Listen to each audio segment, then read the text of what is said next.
우리는 그리스도인임과 동시에 예수님의 제자를 자칭하고 또 예수님의 제자가 되기를 소망하는 사람들입니다. 근데 요즘에 지금의 시대를 모조 사회라는 말을 쓰기도 하는데 진품이 없다는 거예요. 모조품은 많은데 진품이 없다는 거예요. 교회 신자들은 많은데 진정한 성도가 없고, 선생님은 많은데 스승이 없다는 거예요. 그러다 보니까 진정한 제자를 찾기가 힘들어지고 진정한 그리스도인을 찾기가 힘들어진다는 슬픈 이야기들이 세상을 떠돌고 있습니다. 코로나로 인하여 전 세계가 힘들어하긴 하고, 또한 우리나라도 긴 세월을 힘든 가운데 살고 있다가 이제 종식이 되나 했었는데, 서울 이태원발 코로나가 다시 시작되어서 다시 학원과 학교에 큰 타격을 입고 있습니다.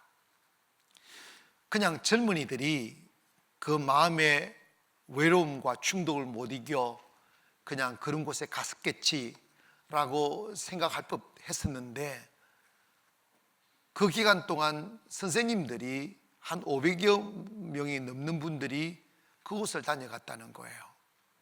그래서 거기서 코로나에 감염이 된 분도 계시고, 그래서 자기가 가르친 학생들한테 감염을 시키고, 또 학생들이 부모님한테 감염시키고, 그래서 그 결과로 지금 학원과 학교가 난리법석이에요. 우리 조그만 이제 시작한 우리 국제학교까지 그런 바람이 불었다니까. 이제 정상 수업을 하려고 했는데 또 정상 수업이 늦어진다는 거예요. 물론 우리가 지식을 가르치는 선생님들에게 종교인에 준하는 도덕성을 요구한다는 것은 좀 무리일 수는 있지만 결코 무리가 아닙니다. 여러분, 예전에 우리가 선생님 하면 다 존경했어요. 집안에서 음식 만들어서 갖다 드리기도 하고, 나이와 관계없이 동네 어른들도 학교 선생님들, 아들딸 되는 선생님들은 선생님 하고 절도 하고 그랬지 않습니까? 여러분, 사람에게는 자기가 존경하는 선생님이 있어야 돼요. 그 세월이 지나도 잊혀지지 않는 영원한 선생님이 그 가슴에 있는 사람은 어떤 세상의 풍파가 몰아쳐도 무너지지 않아요. 근데 그 가슴에 존경하는 선생님이 없는 사람은 작은 유혹에도 넘어지고 작은 시련에도 절망하게 됩니다. 성경에도 마땅히 가르칠 것을 어린 아이에게 가르치라고 말씀하셨어요. 이것은 뭐냐면 어린 아이의 가슴 속에 존경하는 사람을 심어야 된다는 거예요. 우리가 세월을 살아가면서 나이를 먹어도 잊혀지지 않는 사람이 있어야만 되고, 사실 우리가 나이를 먹어 성인이 되고 사회인이 되면 그분들의 현재의 모습이 우리보다도 못할 수도 있지만, 어릴 적에 내게 감동을 주고 어릴 적에 내게 진리를 가르쳐주고 삶의 이유를 가르쳐주고 삶의 샘플이 되어준 분이 계신 그 학생들은 커서 꼭 성공하게 되어져 있어요. 사람의 마음속에 누군가를 존경하는 마음을 담아야 사람이 되지, 존경하는 마음을 담지 못하면 동물과 같은 거예요. 교회에 오셔서 그냥 교인이 아니라 예수님의 제자가 되는 것이 우리의 꿈이에요. 예수님의 제자가 되어야 진정한 그리스도인이에요. 그런데 우리가 예수님의 제자가 되고 예수님의 영이 우리 안에 들어오며 예수님으로 함께 살려고 하면 우리의 머릿속에 담겨져 있는 이론과 고집과 교만들이 무너져야 돼요. 교회에 오셔서 여러분 은혜 받고 구원받고 주님을 만나기를 원하신다면 여러분 그 목사에게 마음을 확 열어야 돼요. 아멘 안 하기만 하는 것은 입이 그냥 다시 한다. 목사에게 마음을 활짝 열어야 돼요. 머리로 말씀을 듣는 사람 제자 될 수 없어요. 가슴으로 들어야 돼요. 그런데 여러분 성도들이 존경하는 목사가 되기 위해선 목사가 얼마나 그 힘든 세월들을 참아내야 되는지 아십니까?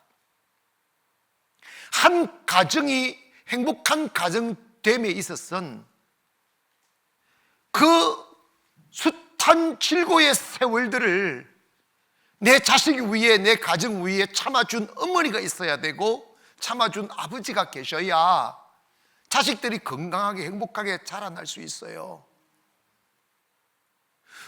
누구나 다 당하는 그 가정을 일구어오는 땀과 수고의 슬픔을 이기지 못해서 자기 만족, 자기 욕심, 자기 쾌락, 자기 욕망의 노예가 되어 가정 돌보지 아니하고 내 마음대로 살아버린 어머니, 아버지 밑에서 자란 아이들 또한 파괴적인 가정을 만들어요.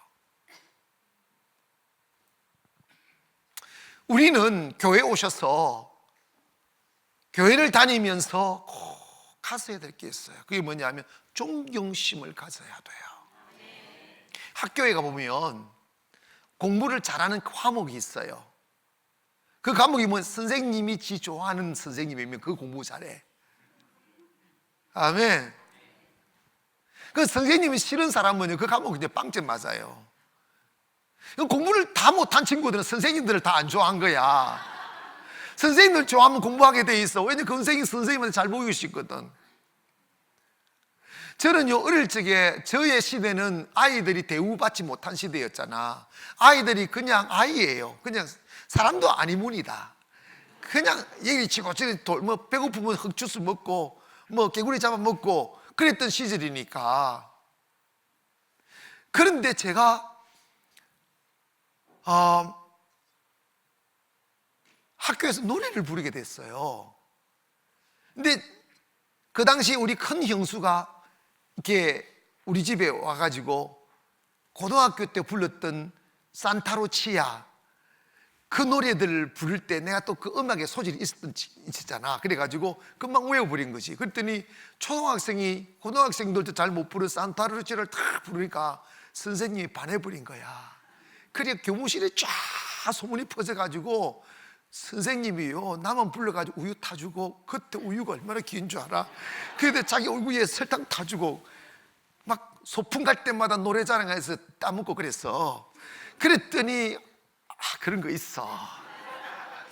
그런데 어느 순간에 한 이상한 여자 선생님이 와가지고 나를 안 좋아해서 내가 어쩌다 장난을 칠 때 걸려가지고 뺨을 딱 때리더라고. 그때부터 내가 노래를 안 불러버렸다니까. 하는 소리야 그냥. 선생님이 좋아야 그 과목을 공부 잘한다. 그건 진리죠? 뭐 좋아하는 선생님이 하나도 없어요? 교회 오셨어도 목사가 좋아야 은혜를 받아.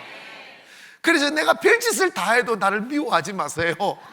그거는 여러분을 위해서 더 유익하다고 그냥 하는 소리야. 지나가시고.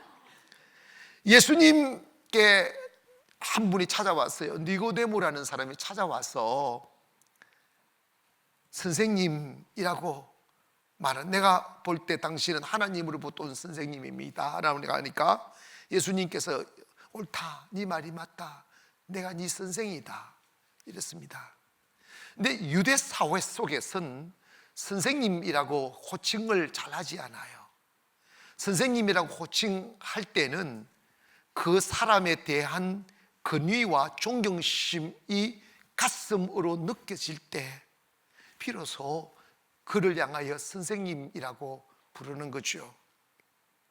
예수님은 선생님이라는 호칭을 받을 충분한 자격이 있으신 분이기도 하고, 또 예수님도 그 삶의 모분을 보이면서 선생의 도, 진리의 도를 걸으신 분입니다. 우리 또한 교회에 나오면 그냥 교회에 나오는 게 아니고 예수님을 선생님 삼는 거예요. 그리고 예수님을 따라 예수님의 제자가 되기를 소망하고 그 제자의 도를 걷는 것이 진정한 그리스도인의 삶입니다. 교회를 나와도 주님의 모습이 느껴지지 않을 때, 교회를 오래 다녀도 정말 예수님의 제자 같지 않을 때 세상은 실망하는 거예요. 나는 이태원에 간 선생님들을 비난하려고 말한 게 아니에요. 근데 조금 억울하긴 해요. 무슨 의미냐면 목사님들이 거기 갔다고 생각해봐. 그 목사님이 왜 500명 이상 거기 갔다고 해가지고 코로나 해가지고 교인들한테 다 벌떡했다고 생각해봐. 난리 구실 거야. 그치?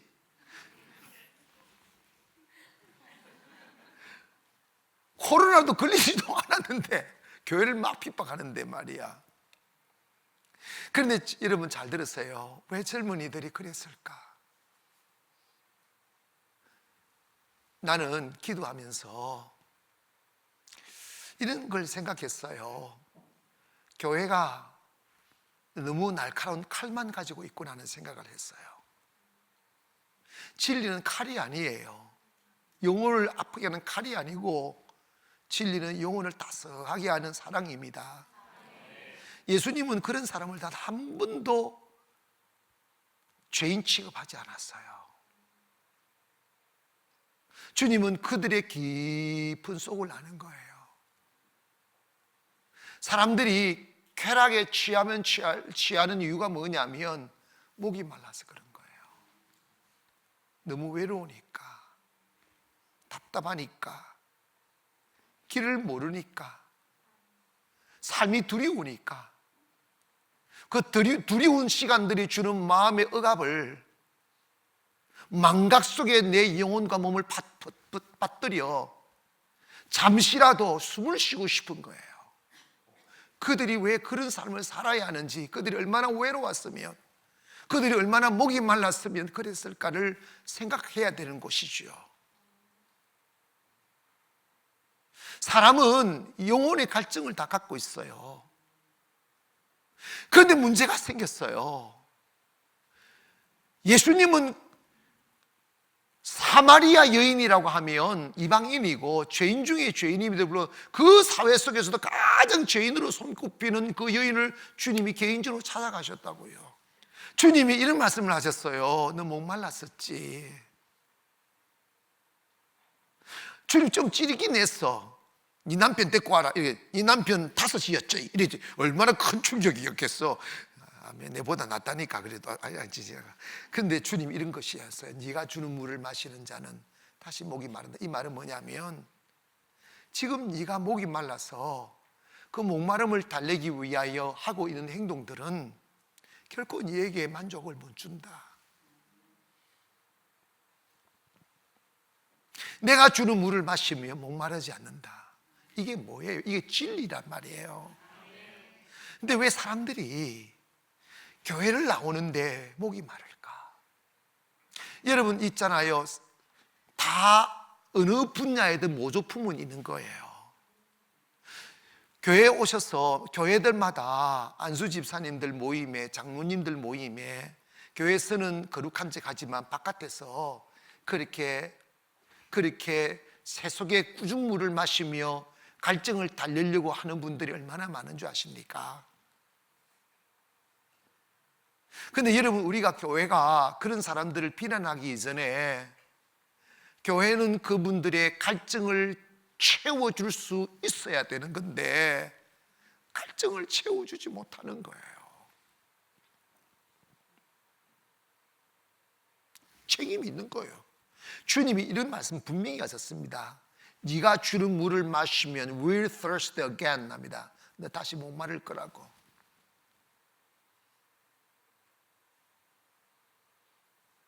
그런데 내가 주는 물을 마시면 결코 목마르지 않을 거라고. 그 여인은 그 물을 마셔봤어요. 우물가에 끼르는 물이 아니고 그 물은 누구냐? 예수 그리스도라고 합니다. 예수 그리스도를 만나면 목마르지 않아요. 10시 예배에 한 가족이 등록을 했어요. 이런저런 이야기를 잠시 하다가 등록하게 된 계기를 말씀을 하더라고요.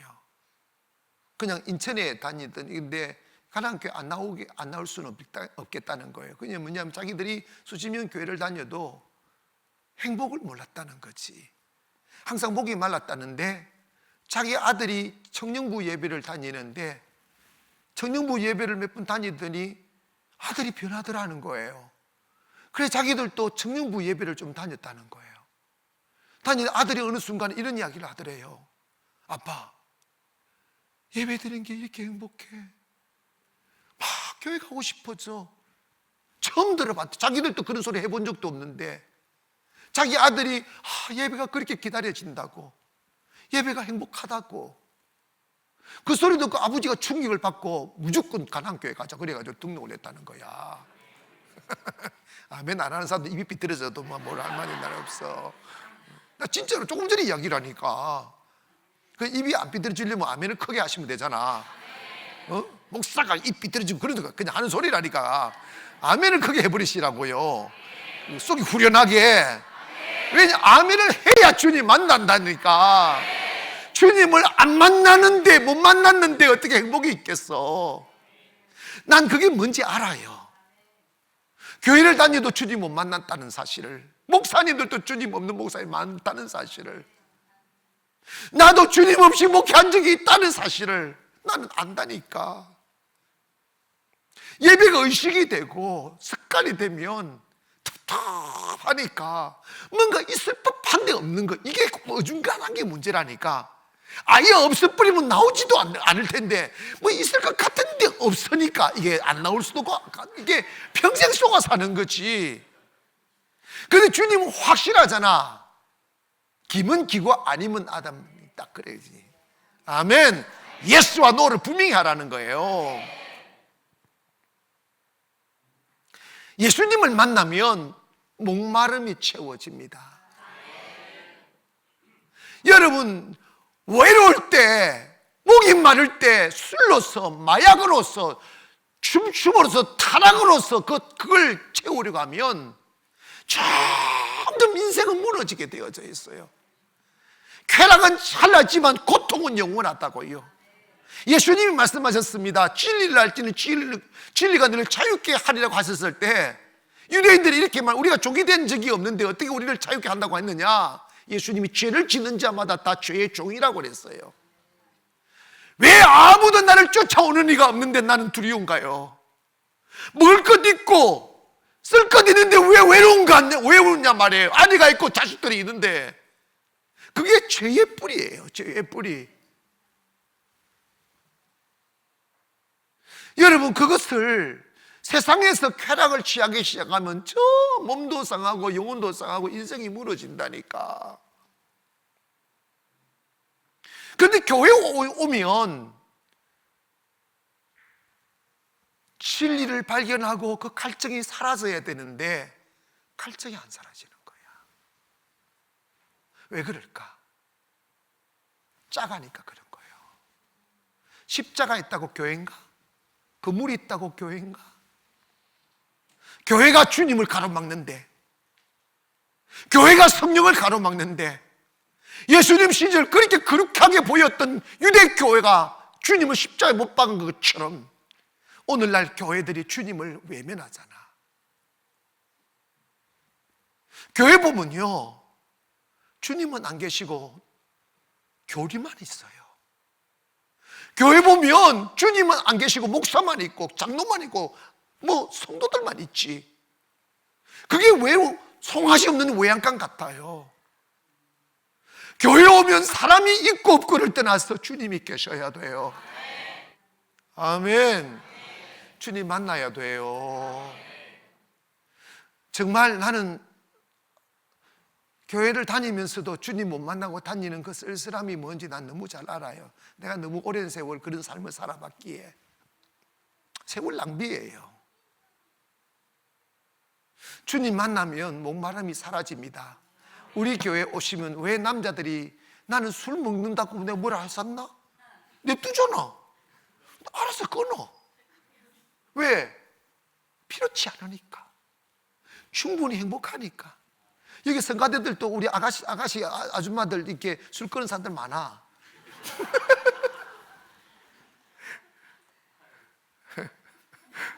아이고.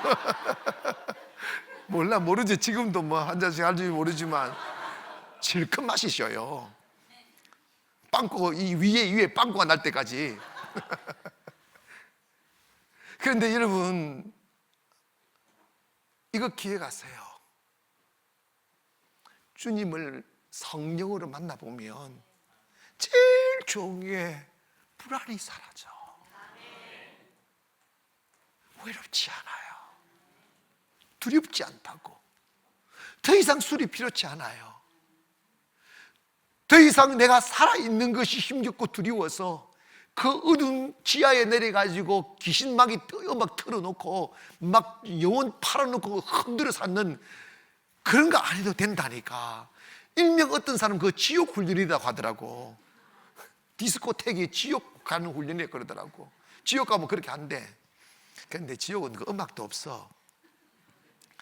어쨌든 우리 주님의 제자가 되어야 됩니다. 주님 닮아가야 돼요. 저는 우리 주일학교 선생님들을 이렇게 우리 교회 주일학교가 유명하잖아요. 어떻게 유명하냐면 자기는 교회를 안 다니면서도 자기 새끼들은 이거 차에 내려놓고 마실 때 오는 부모들이 있단다. 나는 무슨 시츄에이션인지 이해가 안 되긴 해요. 이런 거지. 나는 더럽게 살지라도 니는 괜찮아지라고. 안 되는 겁니다. 도둑놈 아버지가 아들 보고 니는 도둑질 하지 마라. 그래 도둑놈 돼요. 본을 보여야 돼. 부모는 자식의 선성이에요. 목사는 성도의 스승이라고. 그들에게 꿈을 주고 희망을 주기 위하여 억지로 절제된 삶을 살라고 하면 지치지만 주님 만나면 충분히 그렇게 살아갈 수 있는 에너지가 오는 거예요. 예수님을 만나 닮아가야 예수님의 제자가 되지. 제자라는 말은 예수님을 따라간다는 말이에요. 예수님처럼 산다는 거예요. 우리는 인간의 윤리와 도덕으로 그걸 답을 내려 하면 안 되는 거예요. 주님 만나면 주님처럼 살 에너지가 들어오는 거예요. 주님 없을 때는 주님 살처럼 사는 것이 힘겨움이고 한숨이고 답답함이고 고립이지만 주님의 성령이 들어오시면 그 자체가 행복입니다. 오늘 여러분 주님을 스승으로 삼기를 원하고 그 다음에 여러분이 교회 오시면 부족하지만 저를 가슴에다 담아야 돼요. 한국 교회가 망하는 이유가 뭔지 아십니까? 목사와 성도들 간에 벽이 있어요. 오늘 내가 좋은 말 할 때 나한테 벽이 있으면 헐어버리세요. 내가 불도저 가지고 밀어버릴 테니까. 여러분 벽이 있으면 은혜를 못 받아. 벽이 있으면 주님 못 만난다고. 정말 가슴이 이게 우리가 주님 안에 있으면 세상 무엇이든 어디든 누구이든 간에 가슴을 닫을 필요가 없어요. 제 사람이 사기치면 주님 지키신다니까. 할렐루야. 사람이 사람을 향하여 마음을 닫아버리면 불행해져요. 모르는 사람과 미친듯이 춤을 추며 쉬는 그 행복인 줄 아십니까? 죽음의 늪이라고. 행복은 인격적인 관계가 와야 행복하다고요.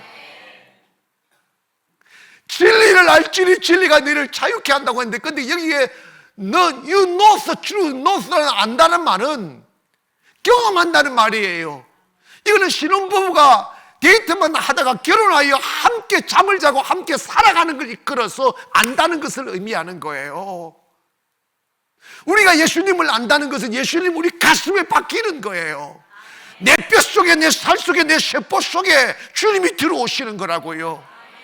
그러려면 우리의 생각의 벽을 허물어뜨려야 되고 교만의 벽을 허물어뜨려야 되고 기꺼이 가슴을 활짝 열어 내 주님, 나의 선생님 내 안에 들어오시라고.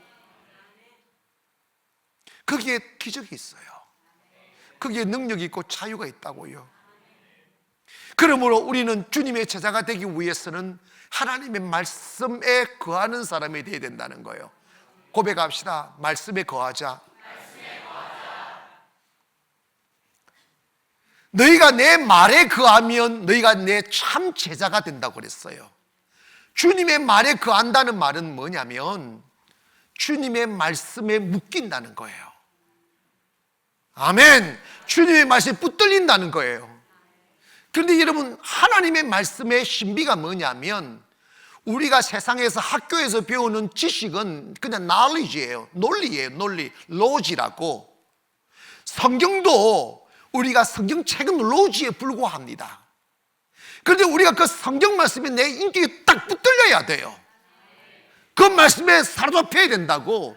그거는 바로 성령의 감동이 들어와야 되는 거야. 그래서 성령을 안 받으면 다 머리로 교회 다니는 거야.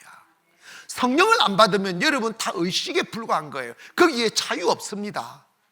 여러분 솔직히 우리 고백해 봅시다. 교회 예배 마치고 나면 좀 맞는 말씀이긴 한데 답답하지 않습니까?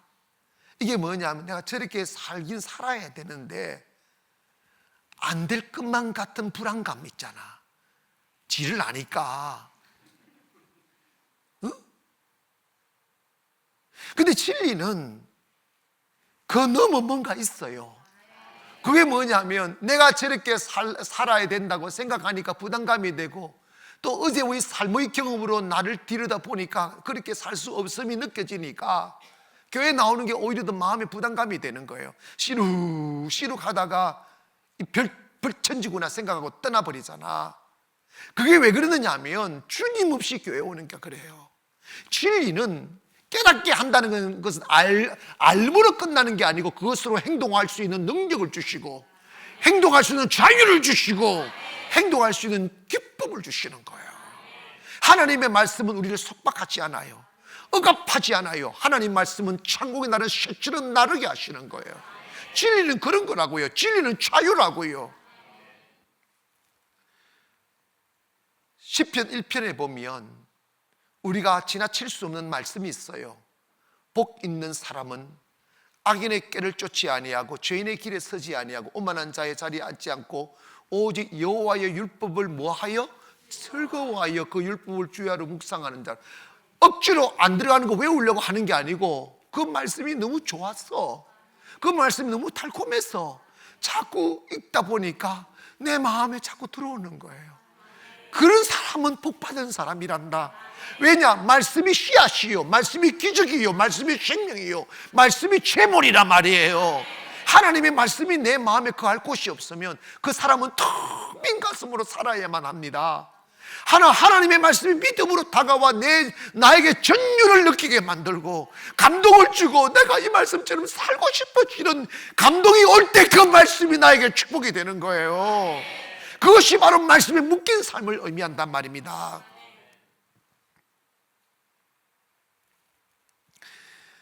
예수님은 요한복음 15장에서 주님의 말씀에 붙들리는 삶에 관하여 나는 포도나무다, 너희는 가지다, 내 안에 거하라, 나도 너희 안에 거하리라. 가지가 포도나무에 붙어 있지 아니하면 스스로 열매를 맺을 수 없음 같이 우리가 주님 떠나서는 삶 모두가 다 헛상이라는 거예요. 고통뿐이라고, 인생의 결말은 수고와 슬픔뿐이라고.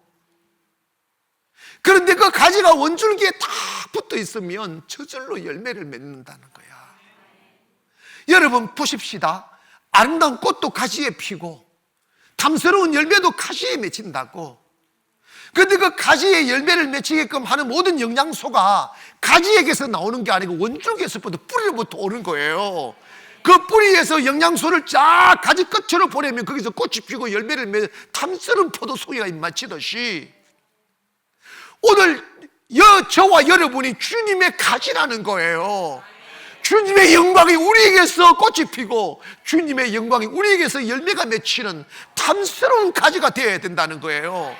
그것은 우리의 열심도, 우리의 지식도, 우리의 능력도, 그리고 그 어떤 것도 내게서 나오는 것이 아니고 우리가 주님의 말씀에 붙어 있기만 하면, 주님의 말씀을 가슴에 새기고 살기만 하면 그렇게 인생이 바뀌는 거예요. 지지구리 재수 없어가지고 가는 곳마다 들이받기고 이마가 터지고 말이야, 코피 나고, 버렸으면 도둑맞고 버렸으면 병들고 그런 쪼다 같은 인생을 살면 안 돼요. 가는 곳마다 형통해져야 돼요. 가는 곳마다 하나님의 도움의 손길이 나타나야 된다고. 저 사람은 생각만 하면 되네, 이런 삶을 살아야지. 그거 누구냐면 가지가 원줄기에 붙어 있으면 그렇게 되는 거야. 예수님께 붙들린 삶, 말씀에 붙들린 삶은 그런 기적이 일어난다는 거예요. 여러분, 어리석은 사람들은 하나님의 말씀을 짐으로 생각하지만 지혜로운 사람은 하나님의 말씀을 꿀과 송이뿔보다 더 달게 여기고 그 말씀을 하나님의 유산, 축복으로, 언약의 축복이잖아. 아멘. 유산을 여기서 어떻게 하면 내가 하나님의 말씀을 한 개라도 더 지킬까? 기억하세요. 하나님의 말씀이 기적이라면 그 말씀은 내가 이해했다고 기적이 일어나는 게 아니에요. 그 말씀을 행동으로 옮길 때 기적이 일어나는 거예요. 근데 그것도 내가 의지로 하려고 하는 것 또한 교만이라고. 무조건 성령을 받으세요. 성령이 우리로 하여금 하나님의 보이지 않는 하나님, unvisible God 하는, 보이지 않는 하나님을 to reveal, 보여서 보이는 하나님으로 전환하는 게 성령이라고. 그래서 여러분, 성령을 받으면 나도 모르게 달라져요. 말씀 따라 살고 싶어져요. 목이 마르도록 말씀을 따라 살고 싶어져요.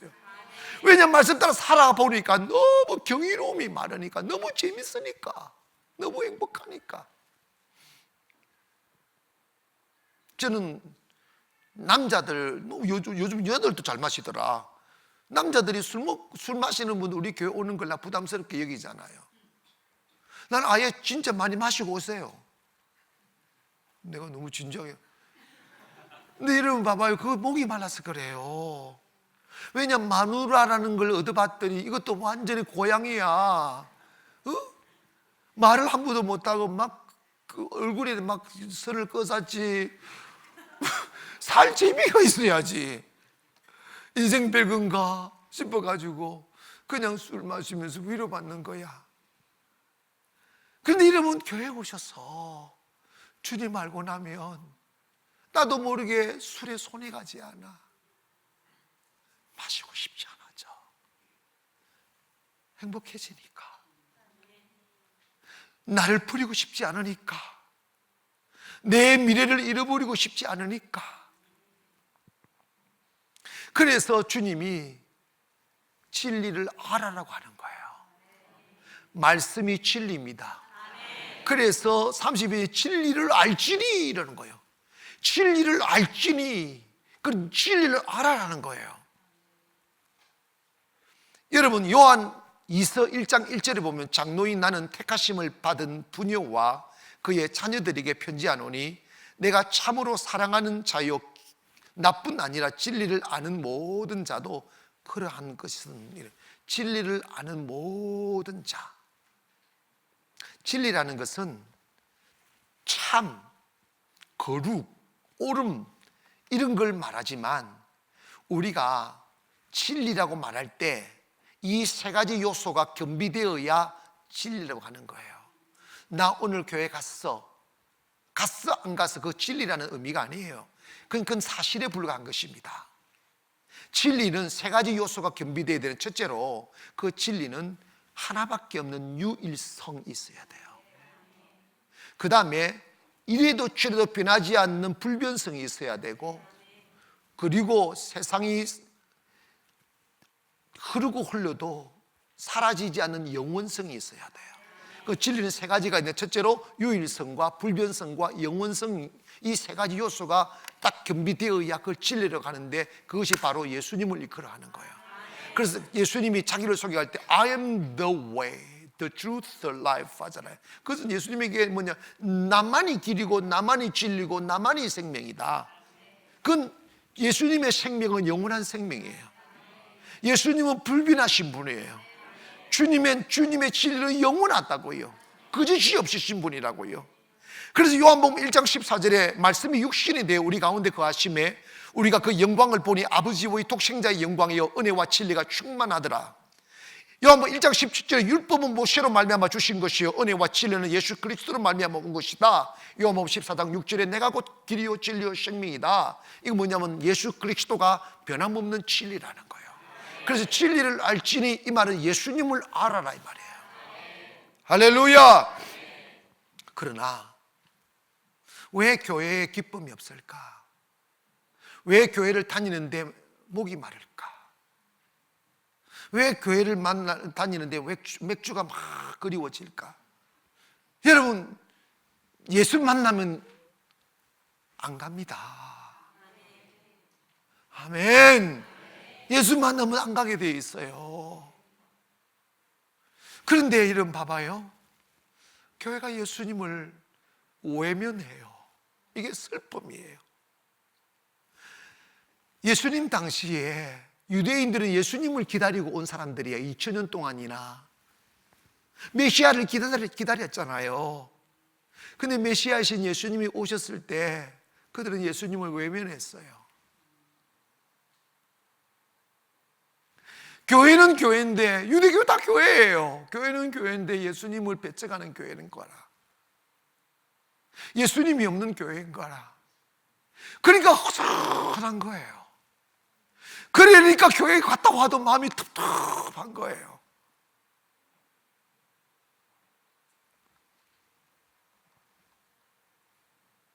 고린도전서 1장 18절에 보면 십자가의 도가 멸망하는 자들에게는 미련한 것이요 구원을 얻는 우리들에게는 하나님의 능력이다. 십자가는 우리의 거룩함이요 우리의 구원이요 생명이요 희망인데 멸망받는 자는 그걸 미련하게 본다는 거예요. 유대인들이 그걸 미련하게 보았다는 거예요.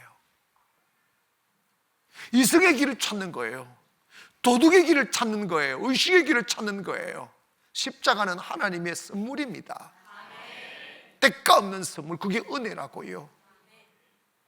여러분이 교회에 오셨으면 의식에 붙들리지 마세요. 복음을 누리시기를 원합니다. 주님 때문에 가난한 자가 부유해져야지. 나는 천국가 묻고 싶어요. 왜 교회가 100년이 돼도 가난하냐고. 왜 장로, 성도, 목사님들이 가난한 게 진리가 되어버렸냐고. 나는 답을 알아요. 물을 필요 없어요. 예수님 없어서 가난한 거야. 예수 믿는 사람 일시적으로 가난할 수 있어요. 단련 기간 동안. 그런데 성경을 눈을 떠서 보면 곳곳에 하나님의 언약은 축복이에요. 교회는 세상을 부유케 하는 요람이라고. 예수를 배척하니까 은혜가 없는 거지.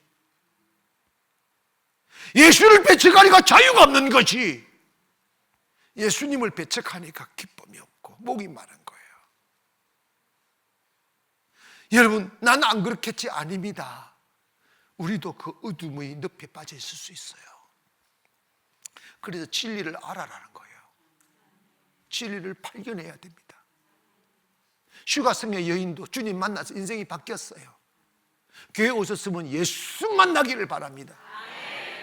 누구 때문에 교회 안 나올래? 그 참 안타까운 이야기예요. 물론 먼저 믿는 우리는 실족하게 만들지 말아야 되지만 사람 때문에 실족하는 사람도 안타까운 거예요. 예수님에게 초점 맞추세요. 다른 곳에 눈 돌릴 거 없어요. 주님 만나면 행복해집니다. 할렐루야. 그리고 주님이 마지막에 이런 건다. 진리를 알지니 진리가 너희를 자유하게 하리라. 따라합시다. 진리를 알면 진리가 나를 자유케 한다. 다시 한번 시작. 진리를 알면 진리를 나를 자유케 한다. 아멘.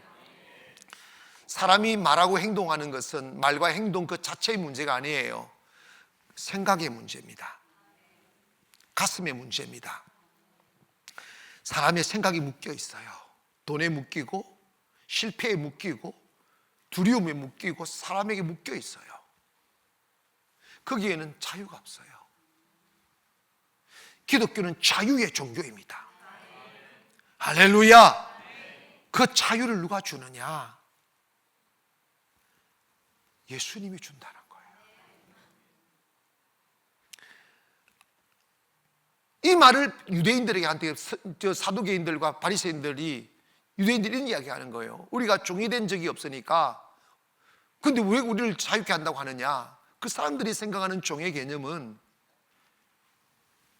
포로가 되었든지 빚을 못 갚았다든지 그래서 빚 대신 종이 되었다든지 아니면 종의 자식으로 태어났든지 이 세 가지 유형으로 종이 되는데 자기들은 그런 적이 없으니까 어떻게 우리를 자유케 한다고 하느냐라고 반문했을 때 예수님이 이렇게 말씀합니다. 죄를 짓는 자마다 죄의 종이니라. 여러분, 사람이 왜 이유 없이 두려울까요? 왜 용기가 없을까요? 미래가 두렵습니까? 왜 불안합니까? 잘못될까 봐 왜 불안합니까? 이유는 죄가 있기 때문이에요. 근데 예수님은 그 죄에서 우리를 해방시킨 거예요. 아멘. 모든 죄의 저주에서 우리를 해방시켰다는 거예요. 성경에 보면 사람들은 그 죄에 꼭 묶여 있어요. 교회 오서 은혜 받았다 이 말은 뭐냐면 생각의 틀에서 벗어난다는 거야. 한계의 틀에서 벗어난다는 거예요. 하나님은 여러분의 생각을 뛰어넘지 않아요. 여러분이 빨리 깨닫기를 주의 이름으로 축원합니다. 예수님을 누려야 돼요. 응? 로마서에서 누구든지 로마서 8장 1절 2절 딱 보면 이러면 누구든지 그리스도 안에 있으면 결코 정죄함이 없다고 그랬어요. 그럼 이는 생명의 성령의 법이 너희를 죄와 사망의 법에서 해방시켰다는 거예요. 오늘 우리는 성령 안에서 자유합니다. 할렐루야. 우리는 자유하다고요. 그런데 문제가 생겼어요. 그게 뭐냐면 자유를 선포받았는데 진리가 자유라고 배움을 받았는데 여전히 묶여 사는 사람들이에요. 가난에 묶이고 결핍에 묶이고 없음에 묶이고 어두운 생각에 묶이고 불안감에 묶이고. 여러분, 나는 깜짝깜짝 놀라는 게 요즘도 우리 아이들 보면 청년들도 쥐락생들도 뭔가 어둠에 묶여 있어요. 우리 교회가 그들이 자유해지니까 행복하다잖아. 목사님, 저는 가난께 오기 전에 너무 어두웠다고, 살 의미가 없었다고, 방황했다고, 두려웠다고. 근데 교회 와서 목사님 만나가 너무 행복하다고, 너무 자유하다고, 꿈이 생겼다고. 그러면 됐지 뭐. 그런데 여러분 봐봐요. 갈라디아 교인들이 복음을 들었음에도 불구하고 과거의 전통과 전례가 묶어놓은 그 사슬에 묶여서 또다시 노예로 사는 거예요. 죄의 노예, 가난의 노예, 두려움의 노예, 궁핍의 노예, 불안감의 노예로 사는 거야. 그럴 때 바울은 갈라디아 5장 1절에 이런 말씀을 합니다. 그리스도께서 우리를 자유케 하시려고 자유를 주셨으니 그러므로 굳건하게 서서 아멘. 다시는 종의 멍에를 매지 말라고 그랬어. 여러분, 예수 믿으면 어마어마한 축복이다. 더 이상 여러분 가난하지 않아요. 더 이상 외롭지 않다고. 예수 믿는 사람 그 순간부터 꿈을 꿀 수 있게 됩니다. 그 꿈을 주님이 이루어 주신다고요. 여러분, 우리가 예수님의 제자라는 것은 단순히 주님이 나의 구세주다 이 정도가 아니고 주님을 따라가는 거라고요. His follower. 그를 따르는 분이 disciple이란 말이에요. 그러면 주님을 그냥 따라간다는 말이 아니고 주님의 성품을 따라가고 닮아간다는 말이에요. 주님 모습을 닮아가고, 주님의 부유를 닮아가고, 주님의 능력을 닮아가고, 주님의 지혜를 닮아가서 길 잃어버려 방황하여 저 이태원을 가는 사람들에게 또다시 여러분이 스승이 되어줘야지. 거기 안 가도 만족할 수 있는 길이 있다고. 거기 안 가도 행복할 수 있다고. 거기 안 가도 잘 살 수 있다고. 제가 지난 수요일날 춘천 가가지고 편지들을 받았어요. 내가 좀 이런 소리 해도 좀 팔푸이네 하고 말아버리세요. 초등학교 한 아이가 몰라, 저것만 가르쳐서 그렇게, 근데 글씨나 내용들을 그것만 가르치지는 않은 것 같아. 내용이 그렇게 수준 있게 쓴 건 아니더라고. 그 애가 뭐라는 건지 아니면, 저는 목사님을 만난 게 너무 행복하다고. 목사님이 살아가는 꿈을 꾸고 꿈을 이루어가는 모습을 바라보고 저도 꿈을 꿀 수 있게 되었다고. 목사님 믿는 하나님 알게 됐다, 이런 식이에요. 저것만 수준은 아니지.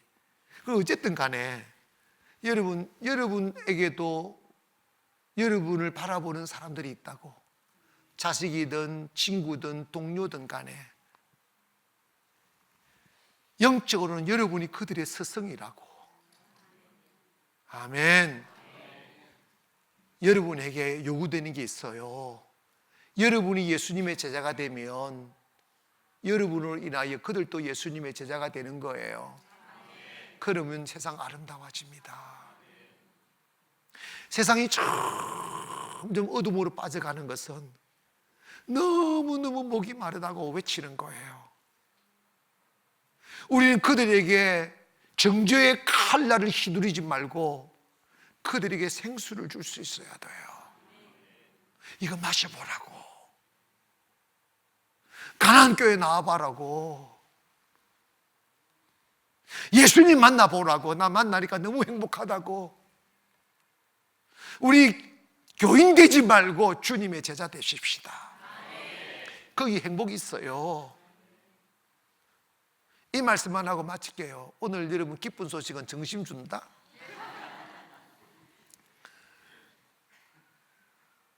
저는 철모를 때 성탄절은 다 그런 건 줄 알고 그것으로 끝이 났는데, 조금 나이가 먹어가면서 성탄절이 너무 외로웠어요. 성탄절 그날 이제는 그냥 과자 망태도 들 일도 없고, 그리고 퍼포먼스도 할 것도 없고 쓸쓸한 거예요. 성탄절이 과자 성탄절인 거예요. 케이크 성탄절인 거예요. 주님은 계시지 않는, 얼마나 쓸쓸한지 몰라요. 여러분 가슴 속에 주님이 다가오기를 원하고, 진리를 알기를 원하고, 주님을 인격적으로 알기를 바랍니다. 그래서 이성의 벽을 무너뜨리고, 고집과 교만의 이론의 벽을 무너뜨리고, 인격을 알기 위해서는 가슴으로 다가가야 돼요. 나 주님 필요합니다. 나 주님 사랑하고 싶다고. 주님을 내 몸속에, 피 속에 집어넣는 거예요. 그러면 주님이 주시는 자유가 있습니다. 기쁨. 주님처럼 살고 싶어지는 꿈들이 생기는 거죠. 그리하여 여러분의 개인도 가정도 이웃도 행복해지는 세상 되기를 바라서 이 말씀을 드렸습니다. 기도하겠습니다.